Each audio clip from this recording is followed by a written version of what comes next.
In part 1 of this video we looked at how the Foxeer, the Xiaomi Yi and the Mobius compared with the GoPro 3 Black Edition, but all of the comparisons were ground based and handheld.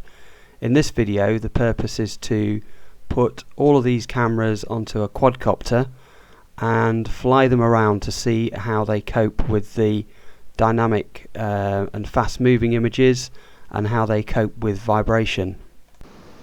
I used my large 670mm quadcopter, and with all of the cameras attached it was 2.6 kilos in weight.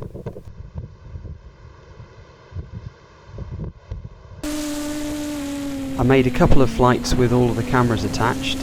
One of them was in cloudy and fairly dim light conditions, and the second flight was in bright sunny conditions. All the cameras were set to 1080 60 frames a second, with the exception of the Mobius, which was set at 1080 30 frames a second. So you're now looking at the first flight, which was in cloudy and flat light conditions, and actually all of the cameras do a pretty decent job. There's not really much to choose between them. The GoPro clearly is a little bit better in all respects, but not a great deal. And the Mobius does particularly well, and as we saw on part 1 of this video, perhaps the lower frame rate of the Mobius allows it to expose a darker image better. It's only when you come to the bright and sunny conditions can you really see the difference between the cameras, and the immediate thing that you notice with this flight is the Xiaomi and the Mobius both have quite bad lens artifacts that spoil the image, and you'll notice this throughout the comparisons that we're going to do. The GoPro and also the Foxeer, interestingly, show quite clean lenses and perform a lot better in that respect than the Mobius or the Xiaomi. In this frame you can clearly see the angle of each of the lenses, and interestingly the GoPro, the Xiaomi and the Foxeer lens angles look to be absolutely identical. Also, if you look at the barrel distortion at the top of the frame of the GoPro and the Xiaomi and the Foxeer, they look absolutely identical. There's no difference at all. The only difference is with the Mobius, and I believe this is the B wide angle lens on the Mobius, and it's showing that it's quite a bit narrower than the other three.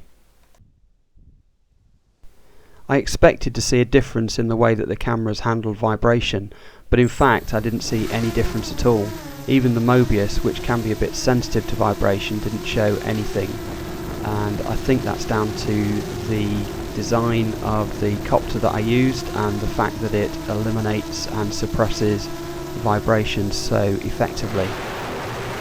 This video was taken using the Xiaomi on a small 250 size quadcopter, and what you'll see is that the image is pretty good actually, and unfortunately it's completely spoiled by rolling shutter, which is vibration effects getting into the camera. And in this particular case it was nothing to do with the airframe at all. It was entirely down to PID tuning, or bad PID tuning. In terms of coping with vibration, I'd say the GoPro is the best, followed by the Xiaomi, and then the Foxeer, which is probably because of its size is a little bit more sensitive, and then the Mobius really can be quite sensitive to vibration, and you really do have to be careful which airframe you put it on.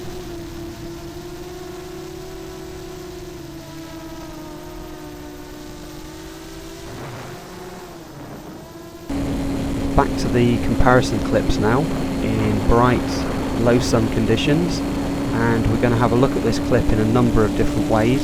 So initially I'll just let it play through, and then we're going to play it and compare the cameras in different ways.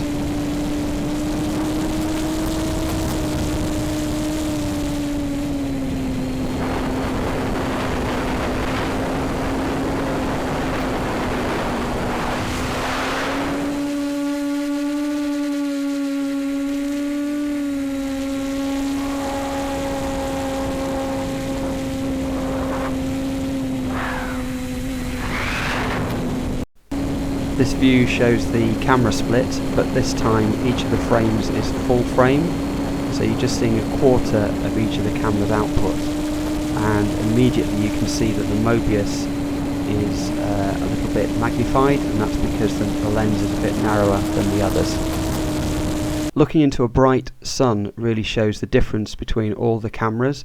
With the Mobius, the exposure just can't cope at all. The Xiaomi and the Foxeer are doing a reasonable job, but they've lost a lot of their dynamic range in the image. But the GoPro is still retaining quite a lot of the original scene, quite good colour and dynamic range.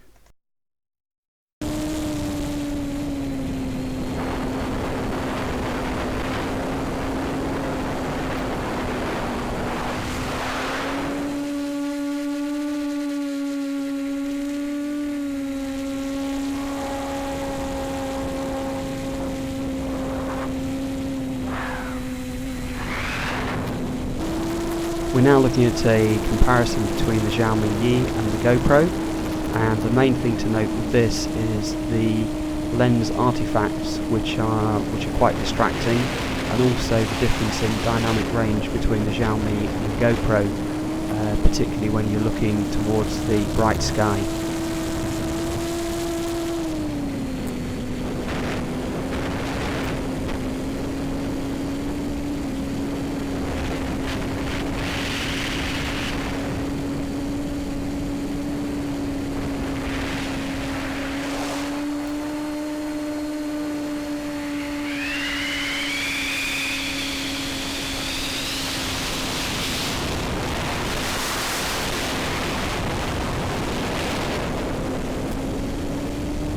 We're now going to switch to the Yi enhanced image, and this is with the contrast up a little bit and the colours a bit richer and the white balance corrected, and you can see that it's doing a really good job against the GoPro. Unfortunately, the Yi is still losing out to the GoPro when it's pointed at the bright sky, in that it loses a lot of its dynamic range in comparison to the GoPro.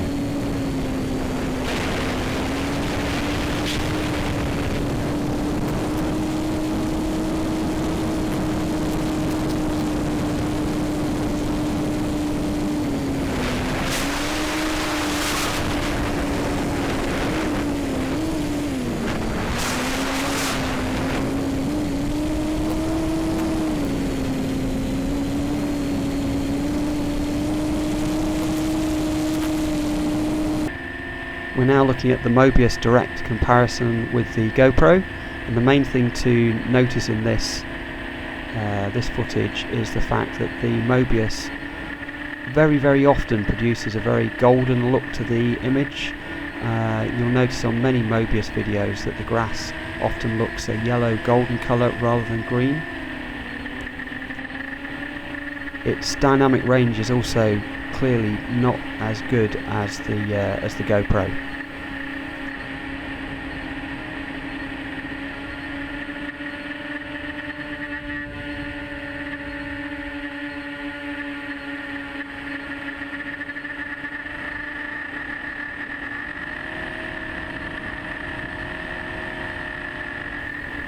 Looking at the Mobius enhanced image now against the GoPro, and I really couldn't improve it much at all.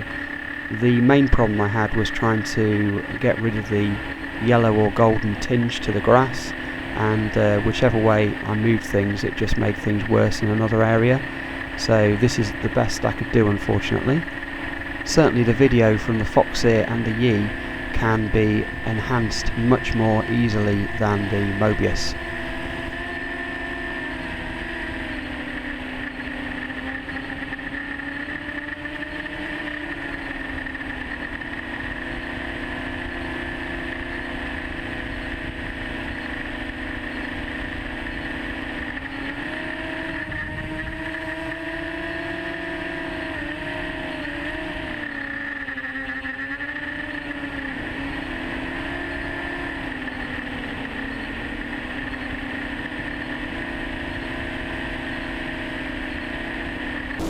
We're now looking at the direct comparison between the Foxeer and the GoPro, and the main thing to notice as you're watching this is the fact that the image from the Foxeer lens is much cleaner than the Yi, much less artifacts, although the overall result, the colour handling, etc. is pretty similar to the Yi.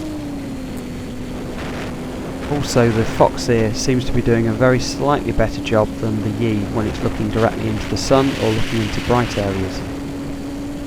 One downside to the Foxeer raw footage is that it often gets the white balance wrong, and you can see in this image that the reds are too bright and the whole image has got a pinkish sort of hue to it.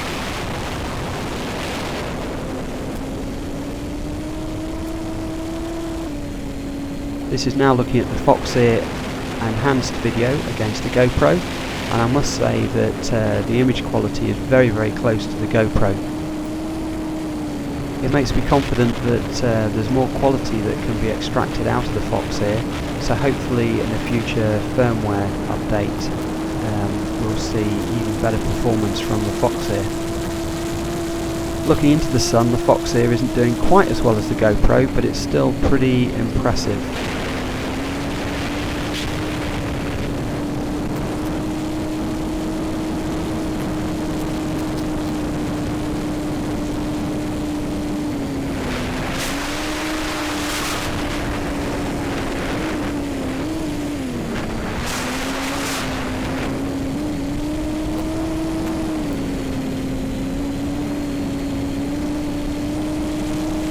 Of course, the GoPro can be enhanced as well, and in this scene you're seeing the direct comparison between the GoPro and the Foxeer, and both images have been enhanced, and you can clearly see that the GoPro is outperforming the Foxeer, but the Foxeer is doing a really good job considering its size and the price difference between the two. I'm really quite impressed with the Foxeer. I hope you found this video interesting, and I would like to hear what your thoughts are on each of these cameras and your experience of using them, so please leave a comment in the comments area below.